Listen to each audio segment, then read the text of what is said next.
Melbourne is the most livable city in the world for humans. Bullshit. Once the beacon of Western civilization in the Southern Hemisphere, a city that topped the world in coffee culture, how did it turn into a mini Gotham overrun with homeless people, home invasions, and frequent shootings? I came to Melbourne in high school, and I've been here for 14 years. There have always been various protests in Melbourne on weekends, but the recent anti-immigration rallies feel a bit different. I sense they're an outlet for pent-up emotions. On one hand, prices in Australia keep rising, while on the other, disposable income keeps falling. The middle class, who have always worked the hardest, are now collectively breaking down under the pressure of life, and with nowhere else to vent their frustration, they're turning their anger toward new immigrants. On this land, the indigenous people have never welcomed new immigrants, even though all indigenous people were once new immigrants themselves. Such stark differences in identity and culture make me question whether Adam Smith's idea that maximizing individual interests equals maximizing collective interests still holds true. Does the rational man assumption in classical economic theory still stand? Anyway, when I get off work and drag my tired body to the supermarket that monopolizes Australian life and I see that a single egg costs $1 and I still often can't buy it, there's no way I can be rational.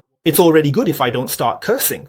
According to data from the Australian Bureau of Statistics, Australia's 30-year economic miracle has come to an end. Per capita disposable income has plummeted, and the average annual income for dual-income households has reached 120,000 Australian dollars. In Sydney, however, it would take 14 years of not eating or drinking to afford a house. In Melbourne, the figure is 9.8 years. And faced with such a severe situation, Australians' per capita work efficiency is actually at the bottom among developed countries. High taxes and a high welfare system, once the glory of Western civilization, now in my view are the poison of capitalism. This system is indiscriminately punishing everyone who tries to live a good life. Reality is truly more surreal than the movies. The crisis in Melbourne is not just a crisis for one city, it's a sign of historical change. On a larger scale, can Australia, once a lucky nation, continue to be favored by Lady Luck in the future? I don't know. But we don't need to be overly pessimistic. Melbourne is still the most affordable capital city in Australia when it comes to housing prices. Historically, Victoria has also experienced cyclical recessions, and each time it has managed to pull through. So I believe that this city I love will be able to overcome its difficulties again. This time is no exception.